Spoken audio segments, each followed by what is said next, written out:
One जय हिंद, नमस्कार। स्वागत है आपका केंद्र एकेडमी की फिर से एक नए वीडियो में। आज की वीडियो में हम लोग फ्रेंड्स केवीएस एनवीएस में जो भारतीय संविधान और राज्य व्यवस्था से जितने सारे प्रश्न एग्जाम में बन सकता है, उन सभी प्रश्नों को हम लोग इस सेशन में डिस्कस करें। चैनल पर पहली बार होंगे तो चैनल को सब्सक्राइब जरूर कर लीजिएगा, बेल आइकन को दबा दीजिएगा और दोस्तों को शेयर कर दीजिएगा फ्रेंड्स, क्योंकि एग्ज़ाम बहुत ही करीब आ गया है आपका। आपके पास बहुत ही कम समय बचा है और आपने पिछले वीडियो को भी नहीं देखा होगा तो उसकी जो है प्लेलिस्ट बना देंगे, उसके बाद जाके देख सकते हैं। ठीक है, चलिए शुरुआत करते हैं। एक बार सेशन को लाइक कर दीजिएगा और जब पूरा सेशन देख लीजिएगा तो कम से कम इसे ग्रुप में ज़रूर शेयर करिएगा। ठीक है, चलिए शुरुआत करते हैं। आज का जो हमारा पहला प्रश्न है, इसमें लिखा है कि अस्पृश्यता के अंत से संबंधित, यानी कौन सा अनुच्छेद जो है अस्पृश्यता के अंत से संबंधित है। तो अनुच्छेद 20, अनुच्छेद 19, अनुच्छेद 17 और अनुच्छेद 24 है ना। इसके उत्तर की बात करेंगे तो आपको बताया गया था कि अनुच्छेद जो 17 होता है ये क्या होता है, तो अस्पृश्यता के अंत को जो है बताता है। ठीक है, आगे चलिए देख सकते हैं। इसका हम लोग डिस्कस की जो है कौन सा अनुच्छेद किससे रिलेटेड है, इसे हम लोग बात करेंगे। अनुच्छेद 17 की बात करेंगे तो अनुच्छेद 17 जो बताता है कि ये जो है अस्पृश्यता के अंत को बताता है। अनुच्छेद 19 क्या बताता है, तो ये जो है वाक एवं अभिव्यक्ति की स्वतंत्रता को बताता है। अनुच्छेद 20 क्या कहता है, तो अनुच्छेद 20 जो है अपराधों के लिए दोष सिद्धि के संबंध में जो है इसको बताता है। ठीक है, और आगे हम लोग बात करेंगे तो जो अनुच्छेद हमारा 24 है, अनुच्छेद 24 किसको बताता है, तो ये जो है 14 वर्ष से कम और आयु के बालकों का जो है कारखानों आदि में जो है नियोजन पर प्रतिबंध लगाना या प्रतिषेध करना उस पर बताता है, जिसका हमारा अनुच्छेद का है तो 24 है। ठीक है, आगे आगे हम लोग बात करेंगे तो इसमें जो हमारा नेक्स्ट प्रश्न इसमें लिखा है कि भारतीय संविधान का मौलिक अधिकारों से संबंधित है, यानी कौन सा भाग जो है मौलिक अधिकार से रिलेटेड है। तो भाग 4 है, भाग 1 है, भाग 3 है और भाग 2 है ना। इसके उत्तर की बात करेंगे तो इसका जो उत्तर होगा ऑप्शन नंबर सी इसका राइट ऑप्शन हो जाएगा। यानी भाग जो 3 हमारा है, ये क्या है, तो ये मौलिक अधिकार से यानी मूल अधिकार से रिलेटेड है। और मूल अधिकार जो है किस देश से लिया गया है, तो ये जो है अमेरिका के संविधान से जो इसको लिया गया है। ठीक है, आगे आगे हम लोग देख सकते हैं इसमें कि मूल अधिकार संविधान में उल्लेखित वे अधिकार हैं जो व्यक्ति की भौतिक और क्या लिखा है इसमें इसमें बात करेंगे तो बताया गया है कि व्यक्ति की भौतिक क्या लिखा है, व्यक्ति की भौतिक, सामाजिक, आर्थिक, राजनीतिक व नैतिक विकास हेतु ये अधिकार राज्य के विरुद्ध व्यक्ति की आज़ादी को सुनिश्चित करते हैं। यह संयुक्त राज्य अमेरिका के संविधान से लिया गया है। संविधान के भाग 3 में अनुच्छेद 12 से 35 तक इनका उल्लेख किया गया है।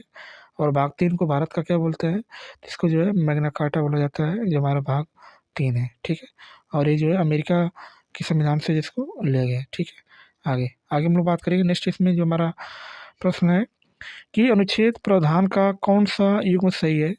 ऑप्शन ए की बात करेंगे तो अनुच्छेद 40 में ग्राम पंचायतों का अगर संगठन है, ये भी राइट बात है। अनुच्छेद 35 कहता है कि धर्म धार्मिक कार्यों के प्रबंध की स्वतंत्रता, ये भी राइट है ना। तो ना ही 1 ना ही 2, केवल 1 और 2 दोनों, केवल 2 है ना। इसके उत्तर की बात करें तो इसका जो उत्तर हो जाएगा ऑप्शन नंबर सी इसका राइट ऑप्शन हो जाएगा, यानी 1 और 2 इसका क्या हो जाएगा, तो राइट ऑप्शन हो जाएगा। ठीक है, चलिए देखते हैं इसके बारे में। इसमें हम लोग बात करेंगे तो इसमें जो अनुच्छेद हमारा 40 है, ये जो है ग्राम पंचायतों के संगठन की बात करता है, तो ये जो है इसका राइट ऑप्शन है। बट अनुच्छेद 25 जो है धर्म धार्मिक कार्यों के प्रबंध की स्वतंत्रता, ये इसमें इस अनुच्छेद में नहीं किया गया है। तो इसके उत्तर की बात करेंगे तो इसका जो उत्तर हो जाएगा ऑप्शन नंबर 20 का राइट ऑप्शन हो जाएगा, यानी केवल पहला जो है वही ऑप्शन हमारा क्या है, सही है। चलिए देखते हैं इसके बारे में। इसके बारे में हम लोग देख सकते हैं, डिस्कस लिखा है कि भारतीय संविधान के भाग 4 में वर्णित नीति निर्देशक तत्वों के अंतर्गत अनुच्छेद 40 में ग्राम पंचायतों के संगठन का वर्णन है। संविधान का 73वां और 74वां संशोधन अधिनियम 1992 को पारित करके भाग 9 और भाग 9 क के अंतर्गत ग्राम पंचायतों और नगर पालिकाओं के गठन, निर्वाचन शक्ति, उत्तरदायित्वों का प्रावधान किया गया है। भारतीय संविधान के भाग 3 में अनुच्छेद जो है 12 से 35 में मौलिक अधिकारों के अंतर्गत जो है इसमें क्या क्या बताया गया है, तो इसमें जो लिखा गया है कि मौलिक अधिकारों के अंतर्गत जो अनुच्छेद हमारा 25 है, क्या नाम है इसका, 25 की बात करेंगे तो 25 इसमें जो लिखा है कि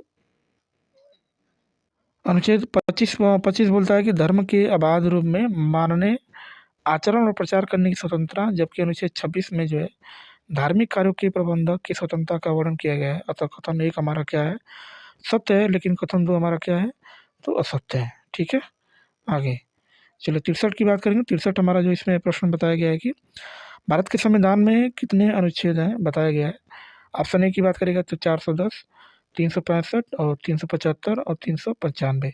इसके उत्तर की बात करें तो इसका उत्तर ऑप्शन नंबर डी इसका राइट ऑप्शन हो जाएगा। यानी भारतीय संविधान में कितने अनुच्छेद हैं, तो 395 अनुच्छेद हैं। ठीक है, कितनी अनुसूचियाँ हैं, तो 12 अनुसूचियाँ हैं। कितने भाग हैं, तो 25 भाग हैं। ठीक है, मूल भारतीय संविधान में 395 अनुच्छेद था, 25 भाग था और 12 अनुसूचियाँ हैं। भारतीय संविधान विश्व का सबसे बड़ा लिखित संविधान है। भारतीय संविधान की आत्मा प्रस्तावना को माना जाता है।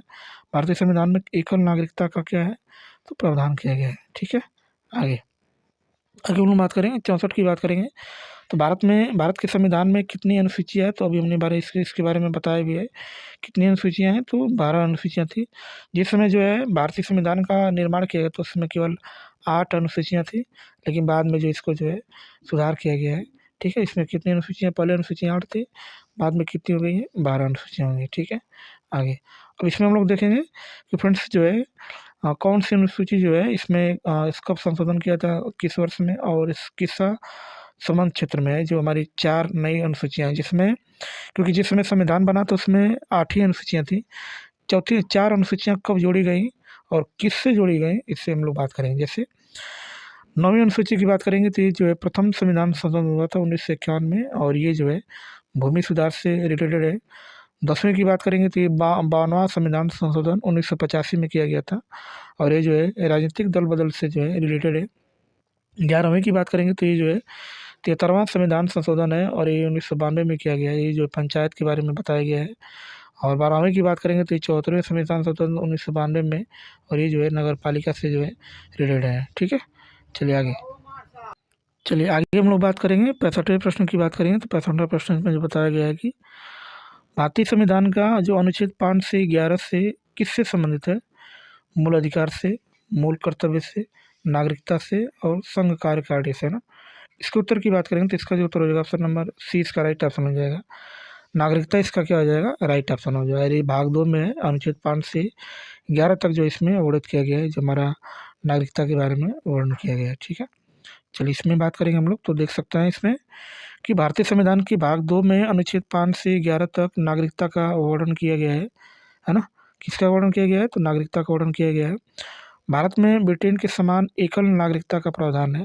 संसद को नागरिकता के संबंध में विधि बनाने की शक्ति दी गई है, जिसके तहत संसद द्वारा भारतीय नागरिकता अधिनियम 1955 पारित किया गया है। इस अधिनियम के अनुसार भारतीय नागरिकता 5 प्रकार से प्राप्त की जा सकती है, और कौन कौन है, तो हम लोग पाँचों को देख सकते हैं। ठीक है, पहले हम लोग बात करेंगे तो पहला जो हमारा है जन्म से है, दूसरा वंश परंपरा से है, तीसरा पंजीकरण से है, चौथा देशीकरण से है, पाँचवा क्या है, तो भूमि अर्जन द्वारा है ना। ये 5 तरीके से हम लोग क्या कर सकते हैं, तो आप नागरिकता को प्राप्त कर सकते हैं। ठीक है, नेक्स्ट चलिए आगे हम लोग बात करेंगे। आगे इसमें नेक्स्ट हमारा प्रश्न है कि भारतीय संविधान का कौन सा अनुच्छेद संघ की कार्यपालिका शक्ति से संबंधित है। अनुच्छेद 40 में, अनुच्छेद 53 में, अनुच्छेद 43 में और अनुच्छेद 54 में, है ना। इसके उत्तर की बात करेंगे तो इसका जो उत्तर हो जाएगा ऑप्शन नंबर 20 का राइट ऑप्शन हो जाएगा। जो अनुच्छेद 53 कहता है कि ये जो है संघ की कार्यपालिका से जो है ये जो है क्या है, तो इससे रिलेटेड है। ठीक है, आप चाहेंगे तो देख सकते हैं कि अनुच्छेद 53 के अनुसार संघ की कार्यपालिक शक्ति राष्ट्रपति में निहित होती है। किसमें निहित होती है, तो राष्ट्रपति में निहित होती है। भारत का राष्ट्रपति भारतीय गणराज्य की कार्यपालिका का अध्यक्ष होता है, और संघ के सभी कार्यपालिका संबंधी कार्य उसके नाम पर ही किए जाते हैं।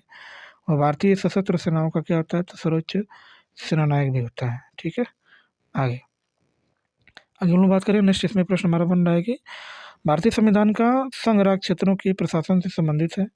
अनुच्छेद 235, अनुच्छेद 239, अनुच्छेद 233, अनुच्छेद 234, है ना।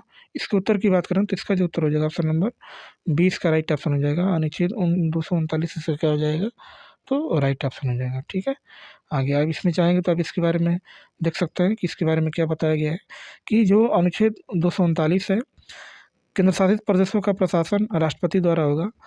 वह यदि उच्च समझे तो बगल के किसी राज्य के राज्यपाल को इसके प्रशासन का दायित्व सौंपा जा सकता है, या एक प्रशासक की क्या कर सकते हैं आप लोग, तो नियुक्ति कर सकता है। ठीक है, आगे नेक्स्ट में बात करते हैं। इसमें जो हमारा 68वां प्रश्न है कि भारतीय संविधान में अनुसूची विषय का कौन सा युग्म सही है।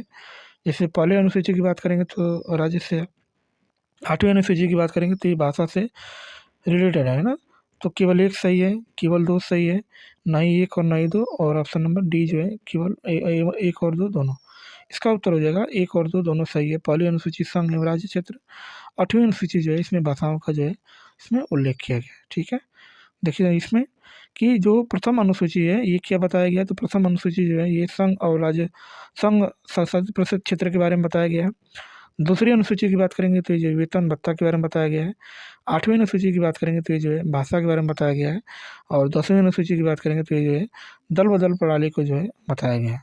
ठीक है, आगे चलिए 69 की बात करेंगे तो भारत के संविधान के किस अनुच्छेद में नए राज्यों के गठन और वर्तमान राज्यों के क्षेत्रों सीमाओं के नामों के परिवर्तन से संबंधित प्रावधान किए गए हैं। अनुच्छेद 2, अनुच्छेद 3, अनुच्छेद 4 और अनुच्छेद 1। इसके उत्तर की बात करें तो इसका उत्तर हो जाएगा ऑप्शन नंबर 20 का राइट ऑप्शन हो जाएगा। अनुच्छेद 3 इसका क्या हो जाएगा, तो राइट ऑप्शन हो जाएगा। ठीक है, आप चाहेंगे तो देख सकते हैं इसमें कि भारतीय संविधान के अनुच्छेद 3 के अंतर्गत नए राज्यों के गठन और वर्तमान राज्यों के क्षेत्रों सीमाओं या नामों के परिवर्तन से संबंधित प्रावधान किया गया है। जो अनुच्छेद 1 है ये भारत राज्यों का संघ है। अनुच्छेद 2 बोलता है कि नए राज्यों का प्रवेश या स्थापना। अनुच्छेद 4 बोलता है कि संसद द्वारा अनुच्छेद 2 और अनुच्छेद 3 के अंतर्गत जो बनाई गई हमारी कमेटियां हैं, है ना, जो बनाई गई हमारी क्या है, तो अनुच्छेद है ये 368 के प्रयोजन के लिए जो है संविधान में संशोधन करने वाली विधि नहीं समझी जाएगी। ठीक है, नेक्स्ट चलिए आगे हमारा जो नेक्स्ट हमारा प्रश्न है इसमें है कि निम्नलिखित में से कौन सा अनुच्छेद अस्पृश्यता के उन्मूलन से संबंधित है। तो अभी हमने इसके बारे में बताया है कि जो अनुच्छेद 17 ये क्या बताता है, तो ये जो है अनुच्छेद 17 से जो है रिलेटेड है, जो हमारा अस्पृश्यता का अंत है। ठीक है, चलिए देखिए कि भारतीय संविधान में वर्णित अनुच्छेद 17 अस्पृश्यता से संबंधित है। इसके द्वारा अस्पृश्यता को पूर्णतः समाप्त करते हुए उसका किसी भी रूप में किए जाने वाला आचरण निषिद्ध किया गया है। अनुच्छेद 35 संसद को अस्पृश्यता के संबंध में विधि बनाने की शक्ति क्या करता है, तो प्रदान करता है ना। आगे नेक्स्ट हम लोग बात करेंगे 71 की बात करें तो 71 जो है भारत के संविधान का मौलिक अधिकार प्रदान करता है। किसको प्रदान करता है, तो अनुच्छेद 30 से 43, अनुच्छेद 22 से 38, अनुच्छेद 1 से 8 और अनुच्छेद 12 से 35, है ना। तो मौलिक अधिकार जो है ये भाग जो है 3 में लिखा गया है और अमेरिका के संविधान से लिया गया है। और ये जो है 12 से 35 तक जो है संविधान में क्या किया गया है, तो उल्लेख किया गया अनुच्छेद। ठीक है, देखिए भारतीय संविधान का भाग 3 अनुच्छेद 12 से 35 तक मौलिक अधिकार से संबंधित है। भारत में मूल अधिकार संविधान द्वारा प्रदत्त विशेष अधिकार है। यह अमेरिकी संविधान के बिल ऑफ राइट्स से प्रेरित है। मूल अधिकार राज्य के साथ साथ व्यक्तियों के विरुद्ध भी क्या करता है, तो इसको प्रदान किया गया है। ठीक है, आगे हम लोग बात करेंगे 72वां की बात करेंगे तो भारत के संविधान का भाग 2 संबंधित है अधीनस्थ न्यायालय से, लोक सेवा आयोग, उच्च न्यायालय, नागरिकता, है ना। इसके उत्तर की बात करें तो इसका उत्तर हो जाएगा ऑप्शन नंबर डी, इसका राइट ऑप्शन हो जाएगा। नागरिकता इसका क्या हो जाएगा, तो राइट ऑप्शन हो जाएगा। ठीक है, आप देख सकते हैं इसके बारे में क्या बताया गया है कि भारतीय संविधान के भाग 2 के अनुच्छेद 5 से 11 तक में नागरिकता के बारे में उल्लेख किया गया है। भारत में ब्रिटेन की समान एकल नागरिकता का प्रावधान किया गया है। अमेरिका में दोहरी नागरिकता का प्रावधान है। संविधान के अनुच्छेद 11 के अंतर्गत संसद को नागरिकता के संबंध में विधि बनाने की शक्ति प्रदान की गई है, जिसके तहत संसद द्वारा भारतीय नागरिकता अधिनियम 1955 पारित किया गया है, जिसे नागरिकता 5 प्रकार से क्या कर सकता है, तो प्राप्त की जा सकती है। अभी हमने बताया भी था कि 5 तरीके कैसे कैसे प्राप्त कर सकता है। तो इसमें लोग जो है पहला जन्म से प्राप्त कर सकते हैं, वंश परंपरा से, पंजीकरण के माध्यम से, देशीकरण से और भूमि अर्जन से जो है हम लोग 5 तरीके से क्या कर सकते हैं, तो नागरिकता प्राप्त कर सकते हैं भारत के। ठीक है, आगे भारत के संविधान के अनुच्छेद 21 के अनुसार राज्य को निम्न आयु वर्ग के सभी बच्चों को मुफ्त और अनिवार्य शिक्षा प्रदान करनी चाहिए। 6 से 14 वर्ष, 7 से 15 वर्ष, 5 से 10 वर्ष, 4 से 11 वर्ष। इसके उत्तर की बात करें तो इसका उत्तर हो जाएगा ऑप्शन नंबर ए, इसका राइट ऑप्शन हो जाएगा। ये जो हमारा क्या है, तो जो है ना 21A में जो इसके बारे में बताया गया है कि 6 से 14 वर्ष की आयु को जो है मुफ्त और शिक्षा का अधिकार है। संविधान के अनुच्छेद 21 क के अनुसार राज्य 6 से 14 वर्ष की आयु के सभी बच्चों के लिए निःशुल्क और अनिवार्य शिक्षा का उपबंध करेगा। इस अधिकार को 66वें संविधान संशोधन अधिनियम 2002 के द्वारा भारतीय संविधान में जोड़ा गया था। इस अधिकार को 1 अप्रैल 2010 को प्रभावी रूप से क्या कर दिया गया, इसको लागू किया गया ना। तो किस संविधान संशोधन द्वारा, तो 66वें संविधान संशोधन 2002 में इसको किया गया था। ठीक है, नेक्स्ट चलिए आगे हम लोग बात करेंगे 74 की बात करेंगे। तो भारत के संविधान के अनुसार संसद के दोनों सदनों की संयुक्त बैठक की अध्यक्षता करता है अनुच्छेद 124 लोकसभा अध्यक्ष, अनुच्छेद 124 प्रधानमंत्री, 118 प्रधानमंत्री और 118 लोकसभा ना। तो संयुक्त बैठक की अध्यक्षता जो है कौन करता है, तो ये जो है लोकसभा अध्यक्ष क्या कर सकता है, तो 118 के अनुच्छेद के अनुसार जो है इन दोनों की बैठक क्या कर सकता है, तो कर सकता है। ठीक है, आप चाहेंगे तो देख सकते हैं इसमें कि भारतीय संविधान के अनुच्छेद 118(4) में उल्लेखित विधान के तहत संसद के दोनों सदनों की संयुक्त बैठक की अध्यक्षता लोकसभा अध्यक्ष करता है। अध्यक्ष की अनुपस्थिति में संयुक्त बैठक की अध्यक्षता लोकसभा उपाध्यक्ष करते हैं। संयुक्त बैठक बुलाने का उल्लेख भारतीय संविधान के अनुच्छेद 108 में है, जो राष्ट्रपति द्वारा बुलाया जाता है। संयुक्त बैठक 3 स्थिति में बुलाया जाता है। कब कब को बुलाया जा सकता है, तो इसमें पहला हम लोग बात करेंगे। तो पहला जो है, यदि अन्य सदन विधेयक को अस्वीकार करता है, यदि विधेयक में किए जाने वाले संशोधन को लेकर सदनों के बीच मतभेद पैदा हो जाने पर, यदि अन्य सदन विधेयक को जो 6 माह से अधिक समय तक पारित किए बिना वापस ले लेता है, तो हम लोग उसको क्या कर सकते हैं, तो बुला सकते हैं संयुक्त बैठक। ठीक है, धन विधेयक और संविधान संशोधन विधेयक पर संयुक्त बैठक नहीं बुलाई जाती है। इन दोनों की बात करेंगे। ठीक है, आगे हम लोग नेक्स्ट बात करते हैं कि भारतीय संविधान का कौन सा अनुच्छेद उपराष्ट्रपति के चुनाव का प्रावधान करता है। अनुच्छेद 78, अनुच्छेद 97, अनुच्छेद 66 और अनुच्छेद 89 है। इसके उत्तर की बात करें तो इसका उत्तर हो जाएगा ऑप्शन नंबर सी, इसका राइट ऑप्शन हो जाएगा। अनुच्छेद 66 इसका क्या हो जाएगा, तो राइट ऑप्शन हो जाएगा। देख सकते हैं कि संविधान के अनुच्छेद 66 में उपराष्ट्रपति के चुनाव का उल्लेख मिलता है। उपराष्ट्रपति का निर्वाचन संसद के दोनों सदनों के सदस्यों से मिलकर बनने वाला निर्वाचक गण द्वारा अनुपातिक प्रतिनिधित्व के अनुसार एकल संक्रमणीय मत द्वारा होता है और इससे निर्वाचन में मतदान गुप्त होता है। उपराष्ट्रपति संसद के किसी सदन का सदस्य न होने के बावजूद वह राज्यसभा का पदेन सभापति होता है। ठीक है, ठीक है, आगे हम लोग बात करेंगे 76 की बात करेंगे। तो भारत के संविधान के निम्नलिखित में से कौन सा अनुच्छेद राज्यों में विधान परिषदों के निर्माण में से संबंधित है। अनुच्छेद 233, अनुच्छेद 121, अनुच्छेद 169, अनुच्छेद 223 है ना। इसके उत्तर की बात करें तो इसका जो उत्तर हो जाएगा अनुच्छेद 169, इसका क्या हो जाएगा, तो राइट ऑप्शन हो जाएगा। ठीक है, चलिए बात करेंगे इसमें, देखते हैं कि भारतीय संविधान के अनुच्छेद 169 के तहत संसद को किसी राज्य में विधान परिषद को स्थापित करने या समाप्त करने का अधिकार है। विधान परिषद को समाप्त तो किया जा सकता है लेकिन विघटित नहीं किया जा सकता है। विधान परिषद राज्य विधानमंडल का दूसरा और उच्च सदन होता है। यह एक अस्थायी सदन है। वर्तमान में भारत के कुल 6 राज्यों में जो है द्विसदनात्मक विधानमंडल है। पहले में उत्तर प्रदेश में, बिहार में, आंध्र प्रदेश में, तेलंगाना में है। उसके बाद कहाँ पर है, महाराष्ट्र में और कर्नाटक में। यहाँ पर जो है द्विसदनात्मक जो है विधान परिषद है। ठीक है, आगे चलिए फ्रेंड्स, वीडियो के पे समाप्त करते हैं। वीडियो आपको कैसी लगी एक बार कमेंट करके जरूर बताएं। चैनल पर पहली बार होंगे तो चैनल को सब्सक्राइब जरूर कर लीजिएगा, बेल आइकन को दबा दीजिएगा और दोस्तों को शेयर कर दीजिएगा फ्रेंड्स, क्योंकि समय बहुत ही कम समय बचा है। आज 4 जनवरी हो गया है, आपके पास 1 हफ्ते का समय बचा हुआ है, 1 हफ्ते से भी कम समय है, तो तैयारी ज़बरदस्त करिए। ठीक है, मिलते हैं नेक्स्ट क्लास में ऐसे ही शानदार प्रश्नों के साथ। तब तक के लिए बाय और जय हिंद फ्रेंड्स।